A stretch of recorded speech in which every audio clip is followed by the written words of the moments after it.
Sa ngalan ng Ama at ng Anak at ng Espiritu Santo. Amen. Ang pagpapala ng ating Panginoong Jesucristo, ang pag-ibig ng Diyos Ama, at ang pakikipagkaisa ng Espiritu Santo ay sumainyo nawang lahat. At sumaiyo rin. Papurihan natin ang Panginoon sa pamamagitan ng misang ito, lalong-lalo na sa pamamagitan ng mabuting buhay natin bilang mga Kristiyano. At upang tayo maging marapat, halina't magsisimuna tayo sa ating mga kasalanan at humingi sa Diyos ng awa at kapatawaran, pati na rin para sa ating mga pangangailangan.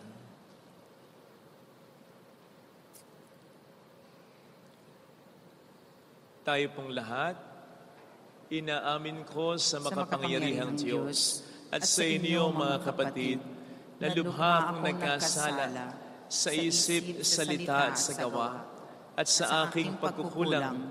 Kaya sinasamo ko sa mahal na Birheng Maria, sa lahat ng mga anghel at mga banal, at sa inyo mga kapatid, na ako'y panalangin sa Panginoong ating Diyos. Kaawaan tayo na mapagmahal na Diyos, patawarin sa ating mga sala at patnubayan hanggang sa buhay na walang hanggan. Amen. Panginoon, kaawaan mo kami. Panginoon, kaawaan mo kami. Kristo, kaawaan mo kami. Kristo, kaawaan mo kami. Panginoon, kaawaan mo kami. Panginoon, kaawaan mo kami.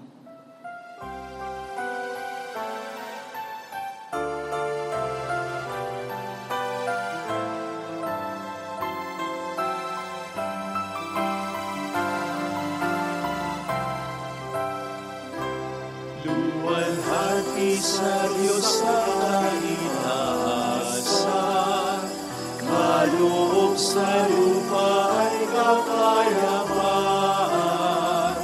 Pinupuri ka, ipinagdarangal, sinasamba ka langit sa dakilang kalwalhatian. Panginoon naming Diyos ay ng langit, Amang makapangyarihan, Panginoong Jesucristo, tugtong na anak ng Diyos, Kordero ng Ama. Ikaw na nag-alis sa mga kasalanan ng sanlibutan.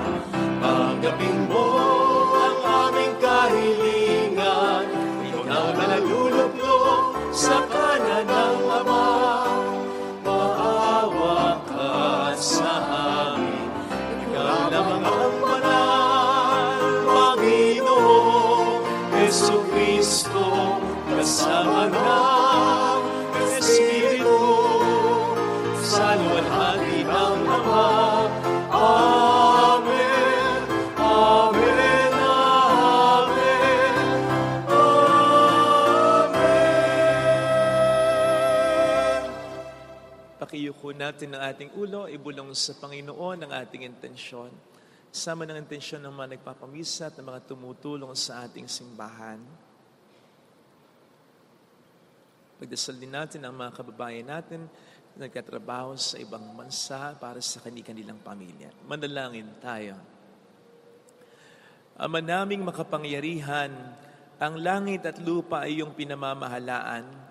Dinggin mo ang pagluhog ng iyong sambayanan at pagkalooban mo kami ng kapayapaan araw-araw sa pamamagitan ni Jesucristo, asama ng Espiritu Santo magpasa walang hanggan. Amen. Magsiupo ang lahat. Sa unang pagbasa, ipinapahayag ang pagtawag ng Diyos kay Samuel upang maging kanyang lingkod. Ang salita ng Diyos mula sa unang aklat ni Samuel. Noong mga araw na iyon, si Samuel ay natutulog sa templo sa may kaba ng tipan.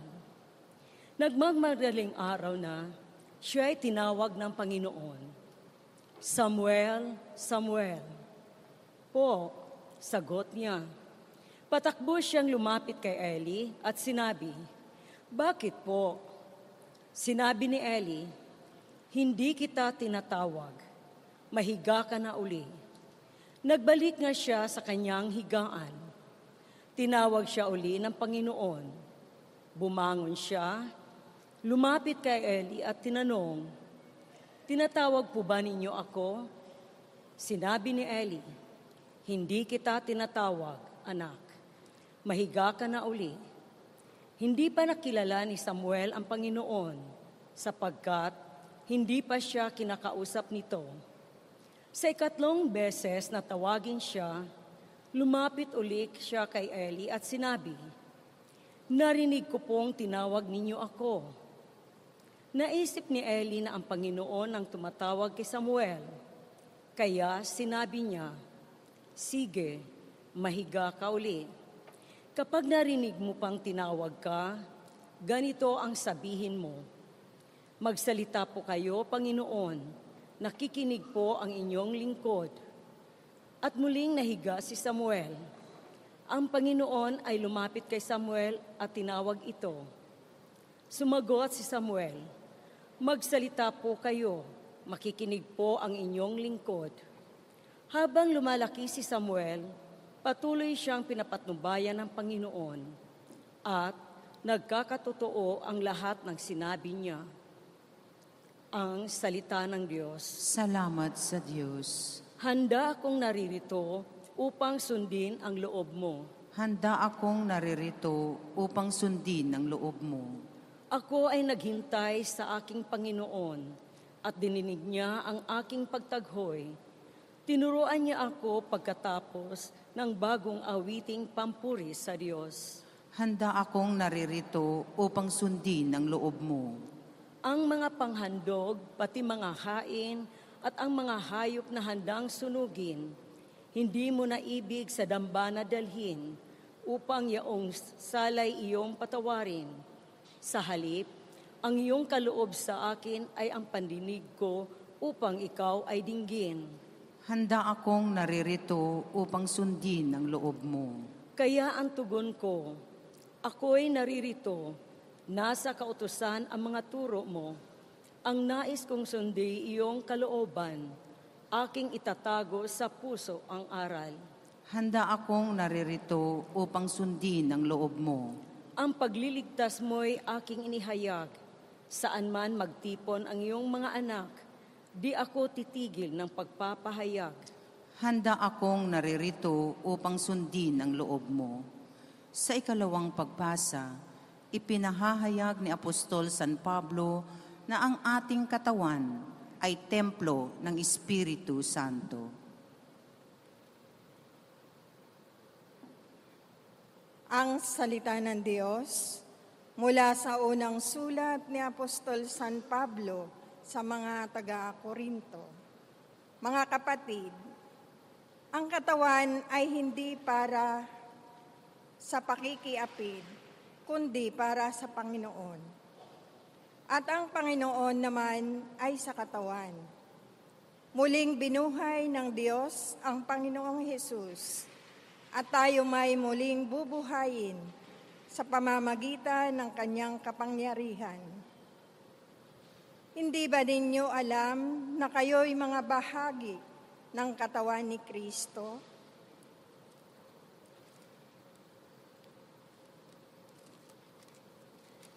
Ang pakikipag-isa sa Panginoon ay kaisa niya sa Espiritu.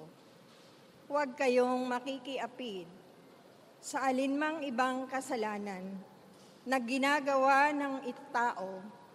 Iba ang napipinsala. Ngunit sa pakikiapid, sariling katawan ang kanyang pinipinsala. Hindi ba ninyo alam na ang inyong katawan ay templo ng Espiritu Santo na nasa inyo at tinanggap ninyo mula sa Diyos? Ang inyong katawan ay hindi talagang inyo, kundi sa Diyos. Binili niya kayo sa malaking halaga, kaya't gamitin ninyo ang inyong katawan upang maparangalan ang Diyos. Ang salita ng Diyos. Salamat sa Diyos. Magsitayo po ang lahat.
Sumainyo ang Panginoon. At sumaiyo rin. Ang mabuting balita ng Panginoon ayon kay San Juan.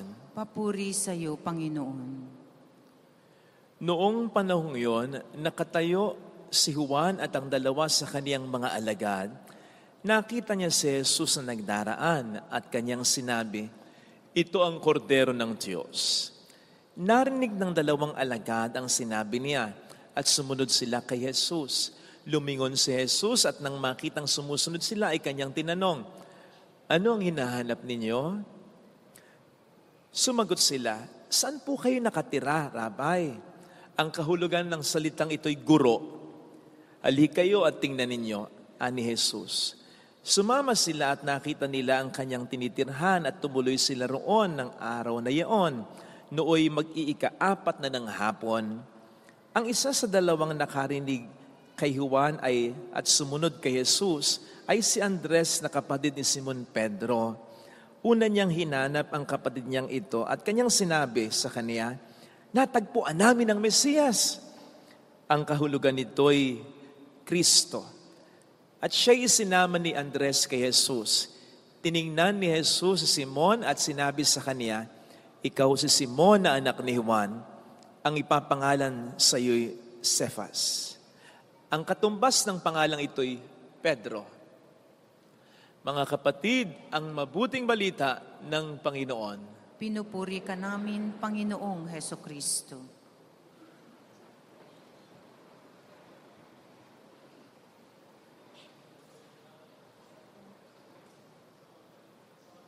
Sound check. Sound check. Madalas natutulog yun eh. Madalas natutulog. Magandang umaga sa inyong lahat. Ano ang bansag sa inyo? Yung tawag sa inyo, kuminsan, bukod sa pangalan ninyo. Di ba madalas ang bansag ay nanggagaling sa katangian natin, particularly sa obvious o prominenteng karakteristik ng katawan natin. Halimbawa, kulay. Kaya may binabansagang si puti. Kasi ang puti. At kaya rin may binabansagang nognog. Kasi ang itim. Sa mata, may binabansagang, yan si incheck. Kasi singgit. Yan kasi mata. Kasi malaki ang mata. May binabansagang kalbo. May binabansagang putol, may binabansagang, yung iba sa inyo parang yumuyuko na. At parang gustong sabihin sa akin, "Father, tama na. Tama na. May tinatamaan ka." Yung mga bansag na ito, bagamat hindi ito po pwedeng sumuma sa buo nating pagkatao, sabi ko nga, isang katangian o bahagi lamang natin ito. Ito ay po pwedeng tumagal kapag nakabatay sa katotohanan at pinangangatawanan ng binansagan. Pero kapag hindi nakabatay sa katotohanan at hindi pinapangatawanan ng binansagan, madaling mawawala yan. Halimbawa, ako, bata ako, ang tawag sa akin, ulo. Ula. Mundo, alien. Ganun ba? Busit na busit ako. Kasi dati malaki talaga ulok. Ngayon, hindi naman, di ba? Kasi lumaki na ang katawan ko. Okay? So, unti-unting nag-fade yun. Pero kapag nakabatay talaga sa totoo at gusto pinapangatawanan ng binansagan, mahirap mawala yun. This is the reason why, nung ginagawa ko yung sermon na ito, tinawagan ko yung best friend ko na parin na si Father Michael Antonio. At tinanong ko siya, sabi ko, "Tol, maging honest ka. Anong pakiramdam mo sa naging bansag ko sa'yo?" Kasi nung kami seminarista pa lang, nabansagan ko siyang kuwitib. Yung kuwitib, yung maliit na langgam na maitim, yung makulit, pero maabilidad. Ganun kasi ang tingin ko sa kanya. Maliit siya, Maitim siya, makulit, nakaw. Sa basketball, ang kulit, kaya magaling eh. At maabilidad, magaling gumawa ng paraan. Kaya natawag ko siya dati, noon na quitive. At yun ay dala-dala niya hanggang ngayon. May mga tumatawag sa kanyang quitive, lalo na mga kapwa. Pare, kaya ang tanong ko sa kanya, anong pakiramdam mo sa naibansag ko? Nadala-dala mo hanggang ngayon. Pre, okay ako. Gustong-gusto ko. Eto nga't may nagpadala ng regalo sa akin. Ang nakalagay, quitty. Nung ako'y magkakotse, nilagyan ko ng malaking sticker sa hood. Dati yung kotse ko, ang nakalagay, Boss Quits. Gusto ko ito. Kasi alam ko namang yung bansag mo sa akin ay dahil sa mga magagandang katangian ko. Kesa nga naman sa gabrata. Dati kasi may nabansagang gabrata sa seminarya. Bakit gabrata? Kasi pumupo, tumae. Hindi yata na-flash. May nakakita. Nako, laki. Laki ng pupo, laki ng dumi. Kaya binansagang gabrata. Gabraso tae niya.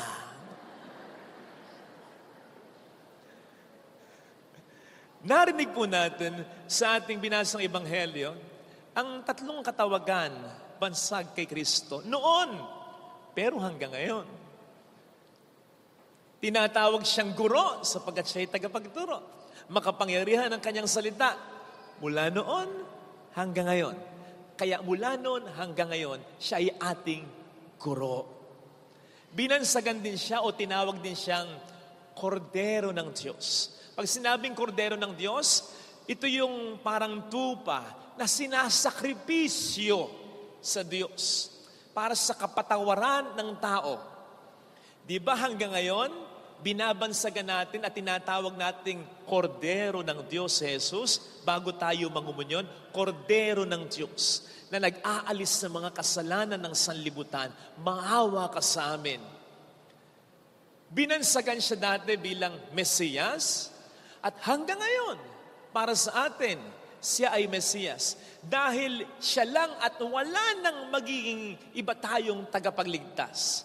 Kaya't yung katawagan, bansag kay Jesus, guro, kordero ng Diyos, Mesiyas, nakabatay sa katotohanan at kanyang pinangatawanan. Kaya nagtatagal ang mga katawagang ganiyan. Tayo kaya, kakonektado sa bansag kay Kristo, tayo'y binansagang mga Kristiyano. Nakabatay ito sa totoo. Pero ito kaya'y napapangatawanan ko, napapangatawanan mo. Baka gumagawa tayo ng ibang mga bagay na nagdudulot sa iba na bansagan tayo ng ibang katawagan liban dito. Dati, i-donate ko yung 2 kong kaibigang babae. By the way, yung 2 kong kaibigang babae ito, mas may edad sa akin, ha? At may mga asawa na for the sake ng mga chismosa.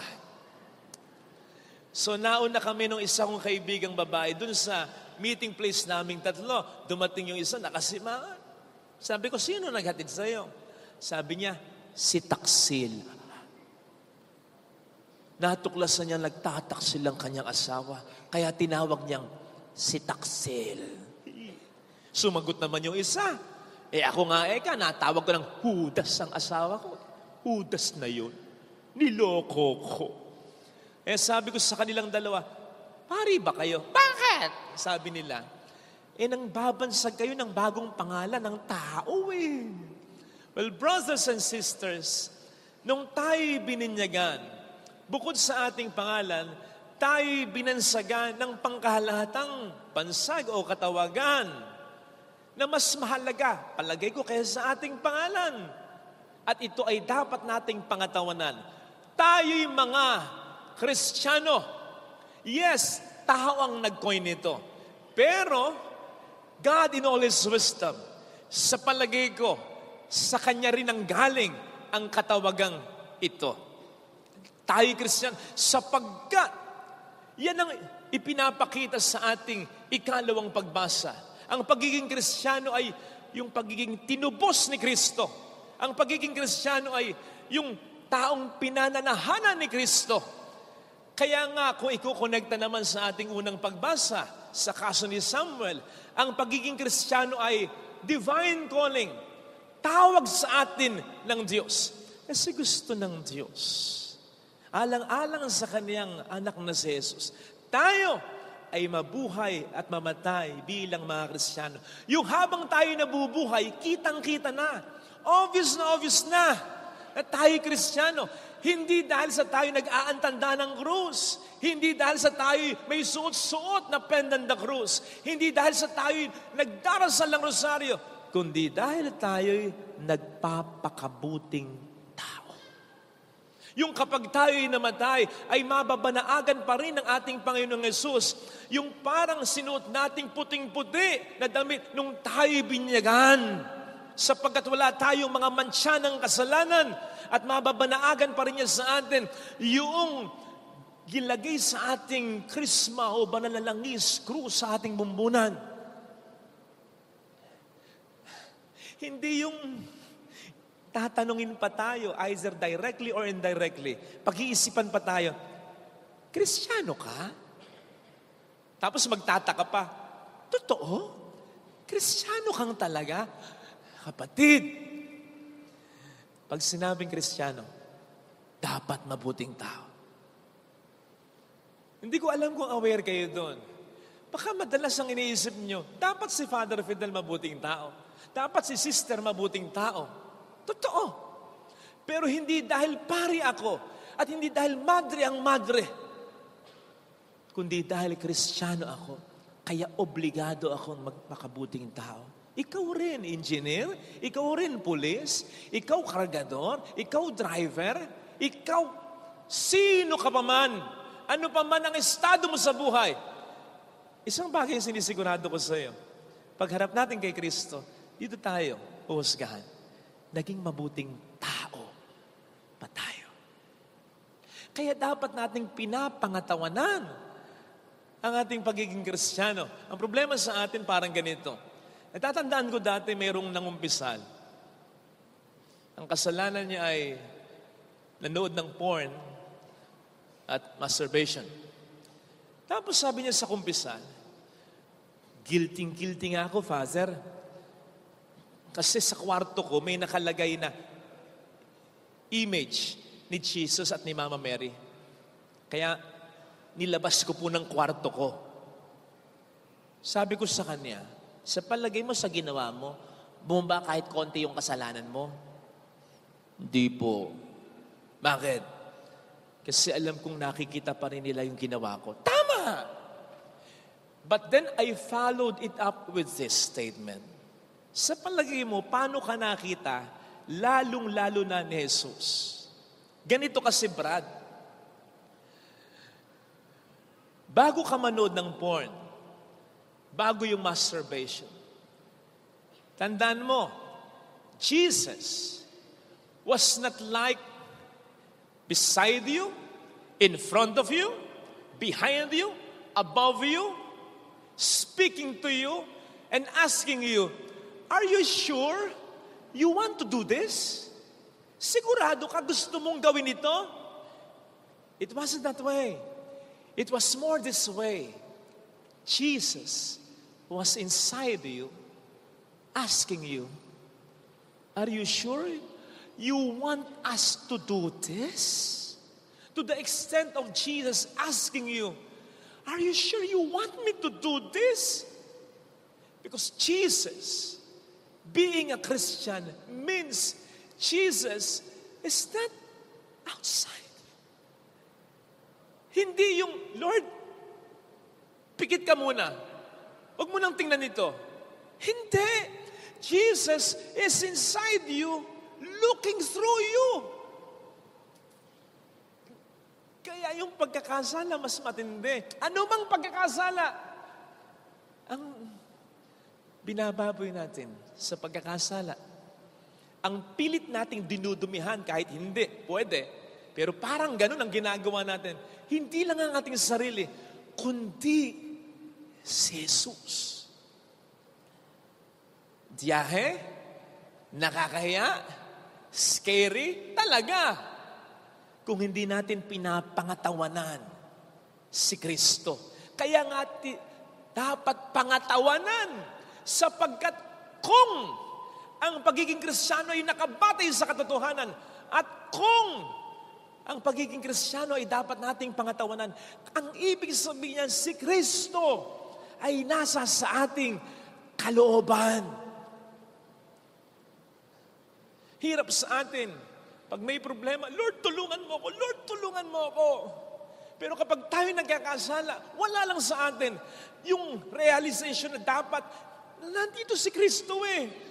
So parang pinapalis mo si Kristo sa buhay mo. Tapos kapag nagka-problema ka, i-expect mo siya, tulungan ka.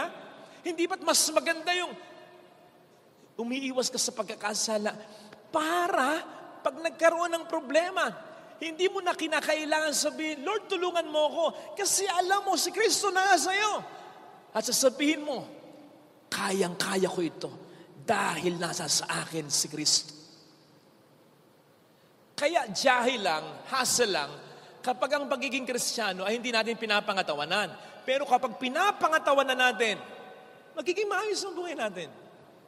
Gayon din ang mga tao sa paligid natin.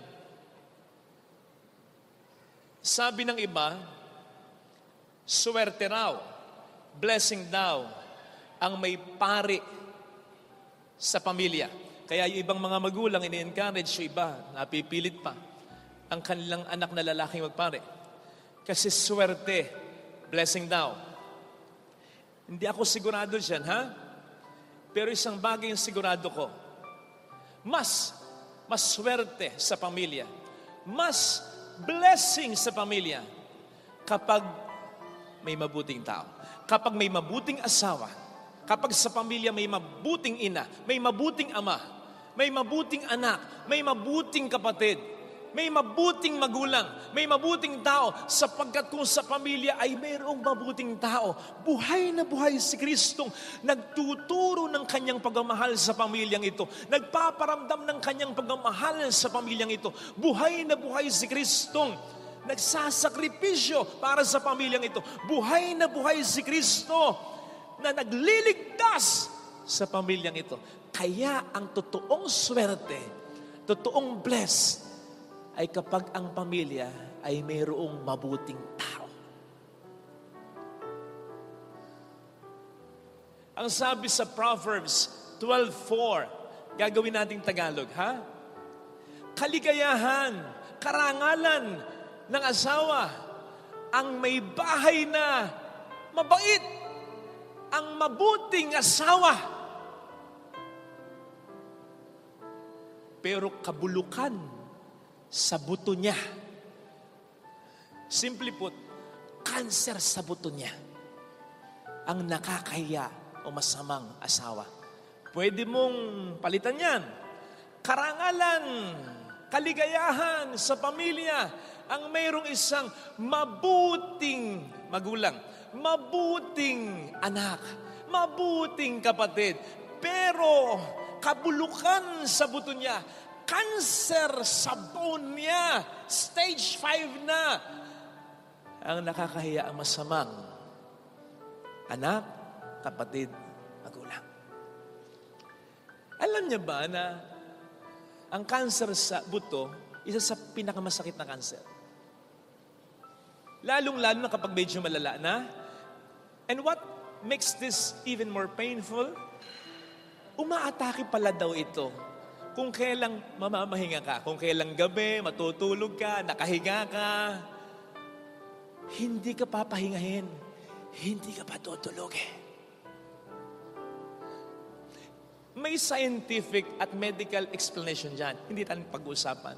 Ang gusto kong ma-pick up niyo, ganon ang sakit na naibibigay ng hindi mabuting asawa, ng hindi mabuting anak, ng hindi mabuting kapatid. Higit pa sa cancer sa buto na stage 5. Yung bang kahit may pera ka, hindi mo matatakasan yung sakit. Kahit magpakalayo-layo ka, kahit anong ibigay mo sa sarili mo, hindi mo matatakasan yung sakit. At yung ito yung sakit na akala mo, ang tagal na nakarecover ka na. Pero pag bigla mong naalala, niloko ko ng asawa ko, pinagpalit ako, inabando na ako ng magulang ko, nilapastangan ako ng kapatid ko, biglang magiging sariwa, bigla kang masasaktan, bigla kang iiyak. Kaya nga, di ba, meron tayong kasabihan, minsan panalangin pa, Lord, okay lang na walang ganong pera. Okay lang nagipit sa pera. Huwag lang may magkakasakit sa pamilya. So parang ganito lang din, Lord,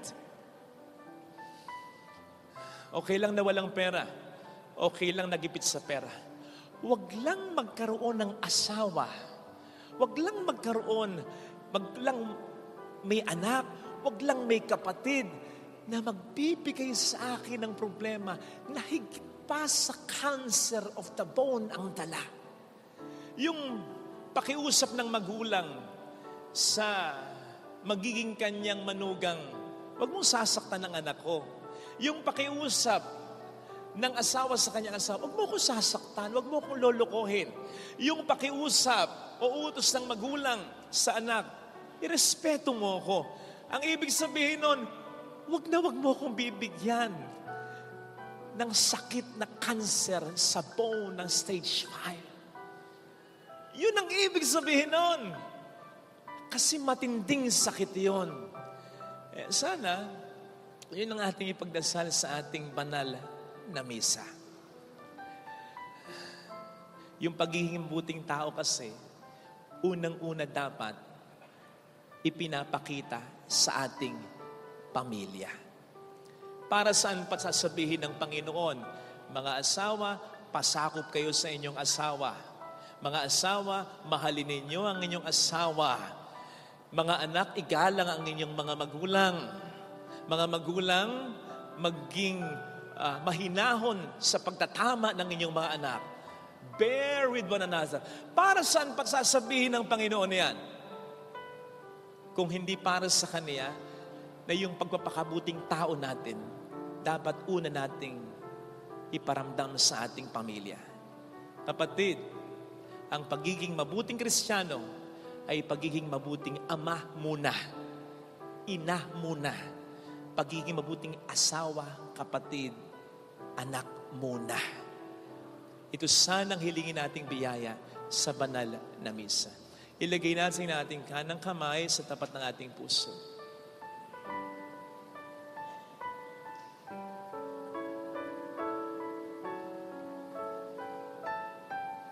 Awitin natin, alam kong may magagawa ang Diyos.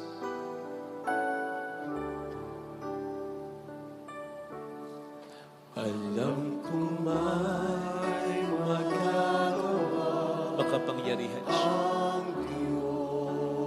Alam kong may magagawa ang Diyos. Walang imposible sa Kanya. Kung ako'y magtatapat, sa Kaniya'y maglilingkod. Alam kong may magagawa ang Diyos.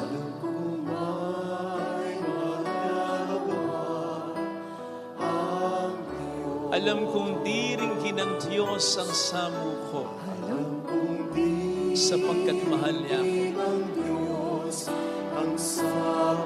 Alam kong diringgin ng Diyos ang samuko, sapagkat alam niya ang pinagdaraan. Kung ako'y magtatapat, sa Kaniya'y maglilingkod. Alam kong diringgin ng Diyos ang samuko. Pikit natin ang ating mga mata. Panginoon, ang pamilya ay regalo mo sa amin. Hindi kami ang pumili nito. ikaw. Ngayon, hindi ko man makita ang dahilan kung bakit siya ang binigay mong asawa ko, kung bakit siya ang binigay mong anak ko, kung bakit siya ang binigay mong kapatid ko, dahil nakakaranas ako ng problema sa taong ito. Panginoon, regardless of that, ako sana ay makita niyang dahilan kung bakit ako ang asawa niya, kung bakit ako ang magulang niya, kung bakit ako ang kapatid niya. Dahil sa kabila ng ginagawa niya, minamahal ko pa rin siya, ikinagalang, at least nirespeto ko pa rin siya. Hallelujah! Tulungan mo pa rin akong maging mabuti. Kahit ang ginagawa sa akin ay masama. Sapagat alam kong pagharap namin sa iyo, hindi ko pananagutan kung hindi siya naging regalo sa akin. Ang pananagutan ko sa iyo, ako ba ay naging regalo sa Kanya? Hallelujah! Kaya tulungan mo ko, Panginoon, na maging mabuti sa kabila ng lahat. Hindi man maibalik ang dati, mairespeto ko man lang siya sa kabila ng ginawa niya. At kapag ganun ang ginawa mo, kapatid, maniwala ka sa akin, itaga mo sa bato. Mayroong magandang mangyayari sa iyo. Your family is your first responsibility. Kailangan tayong maging mabuti. Obligado tayong maging mabuti. Pero bago ang lahat, obligado ka munang maging mabuting asawa. Obligado ka munang maging mabuting magulang, anak, kapatid sa iyong pamilya. Mayroong magandang mangyayari sa iyo. Yun ang pinakaunang misyon mo. Isinusugo ka ng Diyos sa mundo. Pero bago sa mundo, sa iyong sarili mo ng mundo, sa iyong pamilya. Papuri sa Ama at sa Anak at sa Espiritu Santo. Kapara ng sa unang ngayon na magpakailanman, magpasawalang hanggan. Amen. Sumasampalataya ako Sa Diyos amang makapangyarihan sa lahat, na may gawa ng langit at lupa. Sumasampalataya ako kay Jesucristo, isang anak ng Diyos, Panginoon nating lahat. Nagkatawang tao, siya lalang ng Espiritu Santo. Pinanganak sa Santa Mariang Birhen. Pinagpakasakit ni Poncio Pilato. Pinapos sa krus, namatay, inilibing. Nanaog sa kinaroroonan ng mga yumao.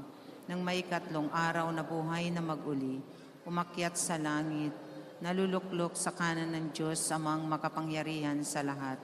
Doon nagmumulang paririto tuhukom sa nangabubuhay at nangamatay na tao. Sumasampalataya naman ako sa Diyos Espiritu Santo, sa banal na simbahang katolika, sa kasamahan ng mga banal, sa kapatawaran ng mga kasalanan, sa pagkabuhay na maguli na nangamatay na tao, at sa buhay na walang hanggan. Amen. Pag-aalay.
Sambit sa labi-labi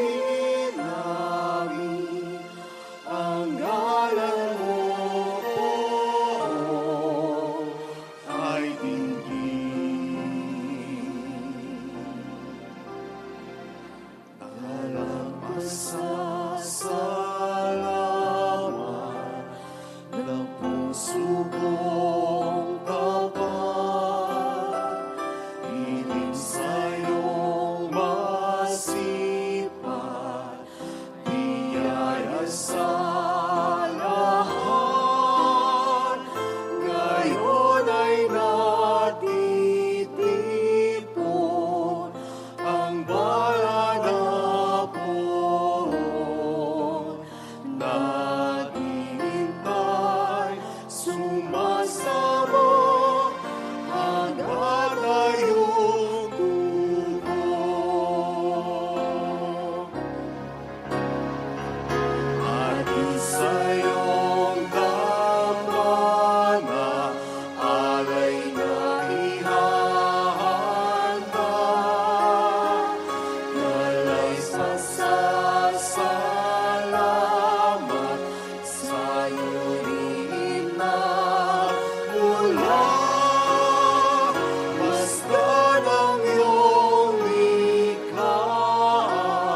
sama-sama magalay ng buong pagmamahal.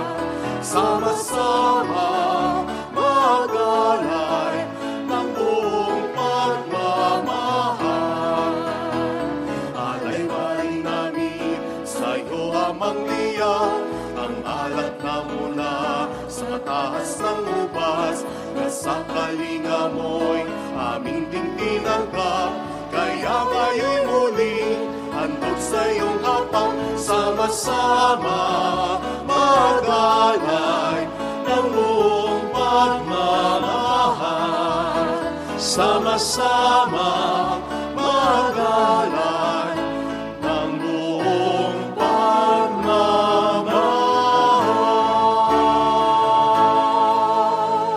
Manalangin tayo, pang ating handog ay maging kalugod-lugod sa Diyos Amang makapangyarihan. Tanggapin nawa ng Panginoon itong paghahain sa iyong mga kamay, sa kapurihan niya at karangalan, sa ating kapakinabangan at sa buong sambayanan niyang banal. Ama naming lumikha, ipagkaloob mong marapat na ganapin ang banal na paghahain sapagkat tuwing ipinagdiriwang ang alaala ng anak mong nag-aalay, ang pagliligtas niya sa tanan ay nangyayari upang aming pakinabangan. Sa pamamagitan niya, kasama ng Espiritu Santo, magpasa walang hanggan. Amen. Sumainyo ang Panginoon. At sumaiyo. Itaas sa Diyos ang inyong puso at diwa. Tinaas na namin sa Panginoon. Pasalamatan ang Panginoong ating Diyos. Marapat na siya ay pasalamatan. Ama naming makapangyarihan, tunay ang marapat na ikaw ay aming pasalamatan sa pamamagitan ni Hesukristo na aming Panginoon. Lubhang nabagbag ang kanyang loob sa pagkakamali ng tao sa sansinukob, kaya't minabuti niyang siya ipanganak ng birheng bukod mong pinagpala sa babaeng lahat. Sa labi ng imbing kamatayan kami ay inagaw ng namatay mong anak. Sa pagkabuhay niya, kami kanyang binuhay upang kaugnayan namin sa iyo ay huwag magwakas. Kaya kaisa ng mga anghel na nagsisiawit ng papuri sa iyo ng walang humpay sa kalangitan, kami nagbubunyi sa iyong kadakilaan. Santo, Santo, Santong Panginoong Diyos Diyos ng mga hukbo, napupuno ang langit at lupa ng kadakilaan mo. Hosana sa kaitaasan. Pinagpala ang naparirito sa ngalan ng Panginoon. Hosana sa kaitaasan. Magsiluhod tayo. Ama naming banal, ikaw po ang bukal ng tanang kabanalan, kaya't sa pamamagitan po ng iyong Espiritu, gawin mo pong banal ang mga kaloob na ito upang para sa amin ay maging katawan at dugo ng iyong anak na aming Panginoong Hesukristo. Bago niya pinagtiis ang kusang loob na maging handog, hinawakan niya ang tinapay, pinasalamatan kaniya, pinaghati-hati niya iyon, iniabot sa kaniyang mga alagad at sinabi, tanggapin ninyong lahat ito at kanin. Ito ang aking katawan na iahandog para sa inyo.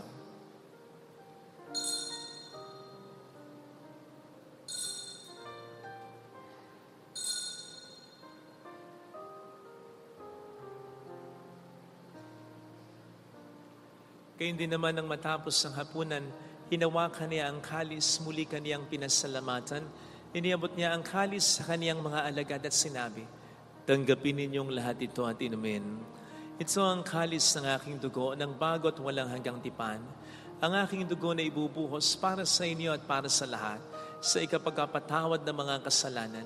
Gawin niyo ito sa pag-alala sa akin.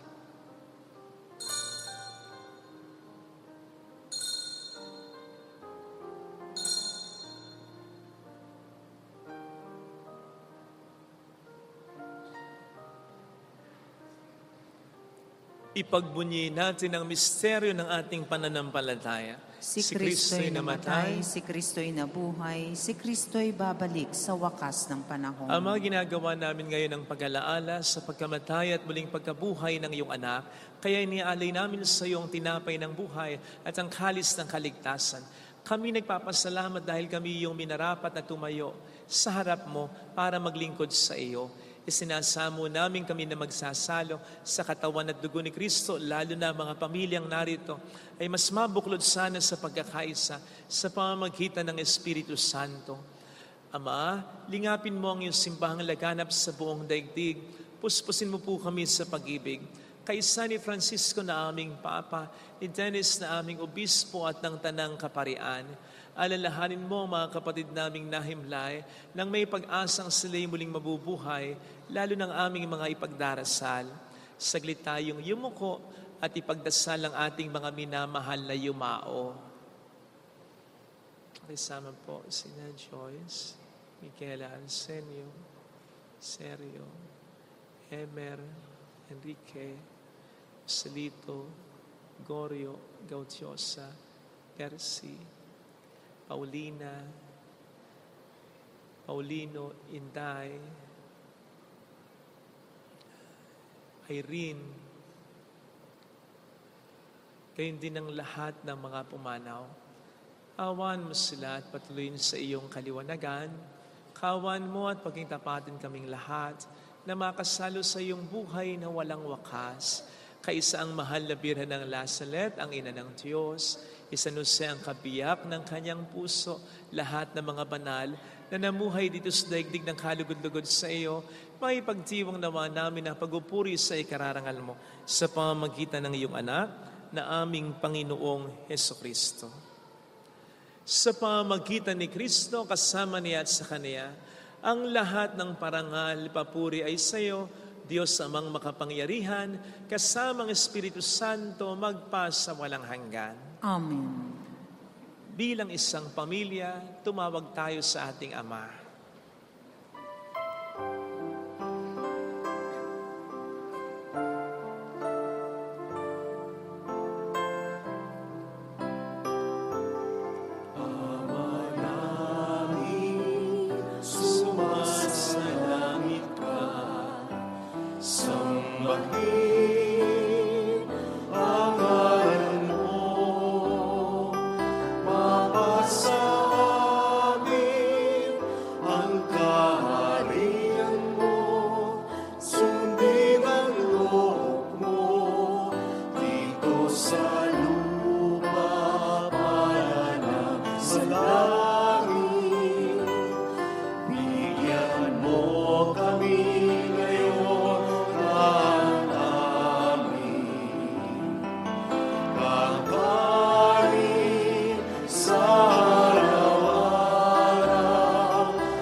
Sa lahat ng masama, pagkalooban ng kapayapaan araw-araw, iligtas sa kasalanan, sa kapahamakan sa mga seryosong karamdaman, samantalang aming pinaghahandaan ang dakilang araw ng pagpapahayag ng tagapagligtas naming sa Hesukristo. Sapagkat iyo ang kaharian, ang kapangyarihan at ang kapurihan magpakailanman. Amen. Panginoong Hesukristo, sinabi mo noon, sinasabi mo rin sa amin ngayon, kapayapaan ang iniiwan ko sa inyo, aking kapayapaan ang binibigay ko. Tunghayan mo ang aming pananampalataya, huwag ang aming pagkakasala.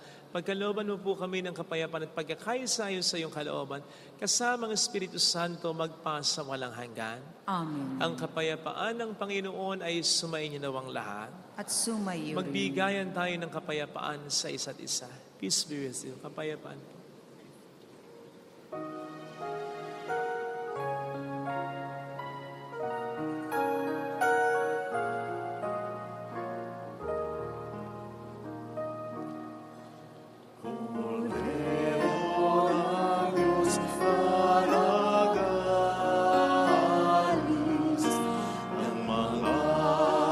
Kasalanan sa libutan,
Narito sa harap natin ng Panginoon ng ating buhay at kaligtasan, mapalad tayong inaanyayahan.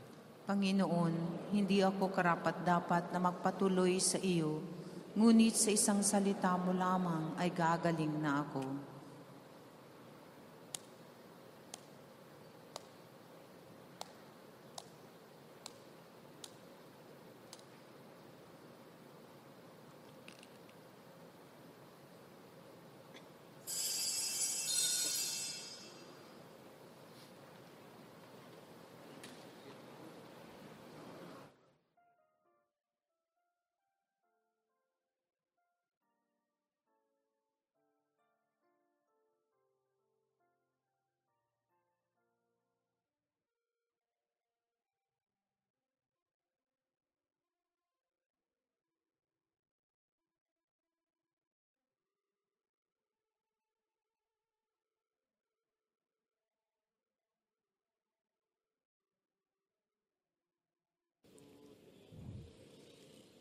Panalangin para sa espiritual na pakikinabang. Panginoong Hesus, ako ay naniniwala na ikaw ay nasa kabanal-banalang sakramento. Iniibig kita ng higit sa lahat at ninanasa kong tanggapin ka sa aking kaluluwa. Sapagkat sa mga sandaling ito, hindi kita matatanggap sa sakramento. Tumuloy ka sa espiritu sa aking puso. Niyayakap kita na parabang naririto ka na. Inaalay ko ng buong buo ang aking sarili sa iyo. Huwag mong hayaang mawalay ako sa iyo. Amen.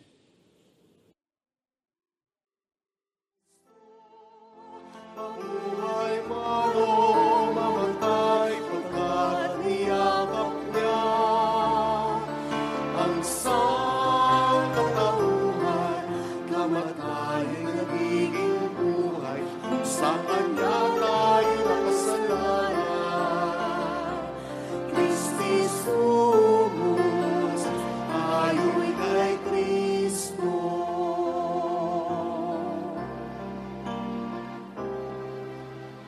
Tinawag niya tayo at pinili mula sa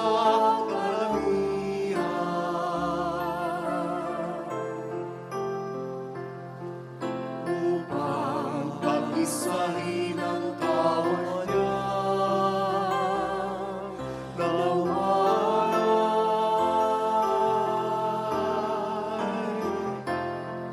Nang mabuhay ng sama-sama at nagagawa isa sa pag-ibig at kapayapaan kasama niya.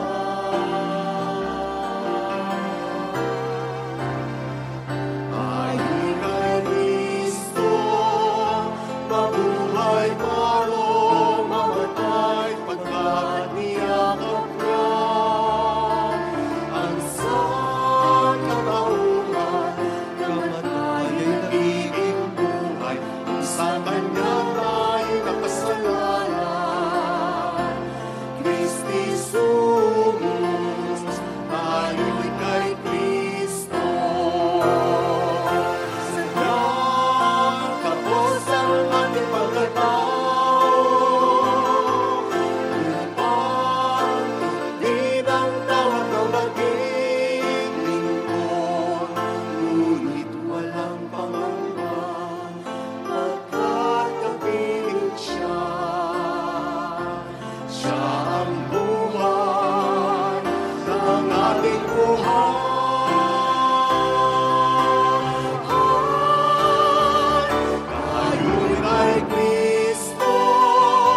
Salamat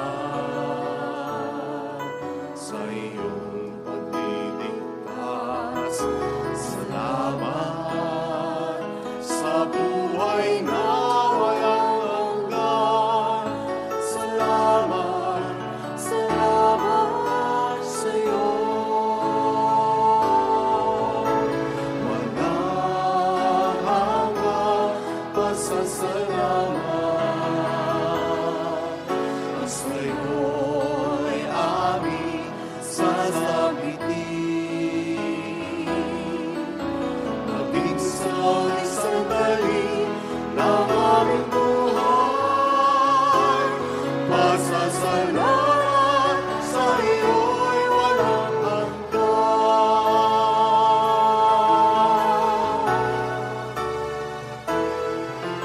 Salamat sa buhay kong ito.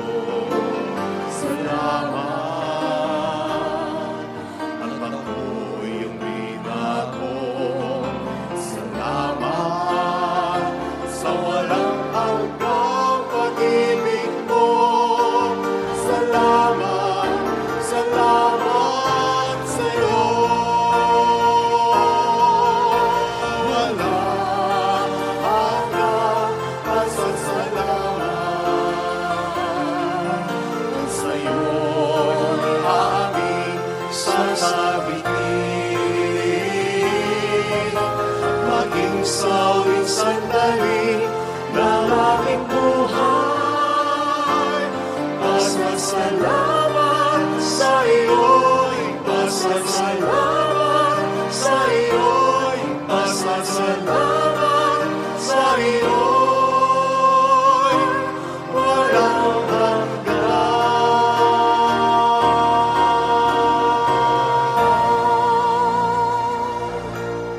Manalangin tayo. Ama naming mapagmahal, padaluyin po sa amin ang batis ng Espiritu ng iyong pag-ibig upang kaming pinapagsalo mo sa pagkaing iyong bigay para kami pagbuklurin ay magkaisa ng pananalig sa iyo.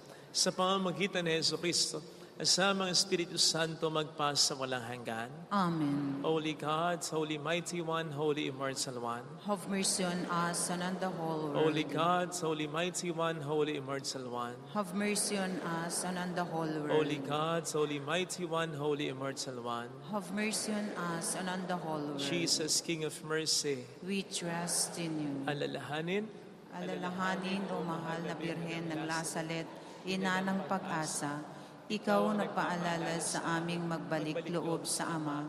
Itong nagpapatunay na ang kagandahang loob mo'y nanatiling busilak. Sa pag-aaruga mo sa amin, tungkulin mo'y tinupad. Sa paanan ni Kristo'y tinuturing mo kaming mga tunay mong anak.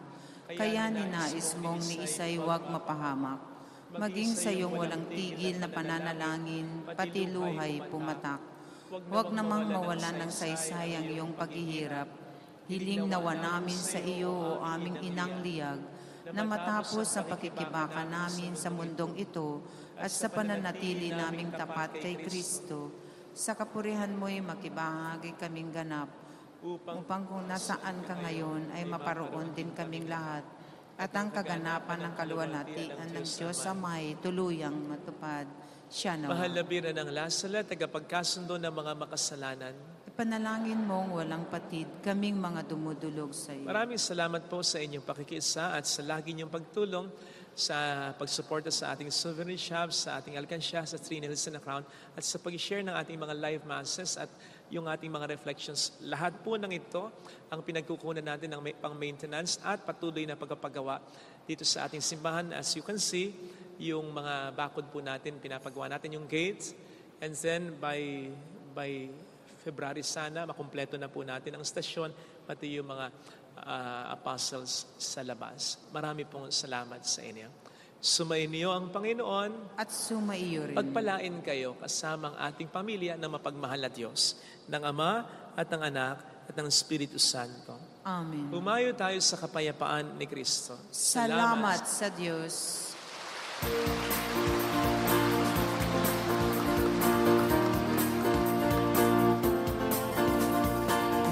Mary, Mother the Lord.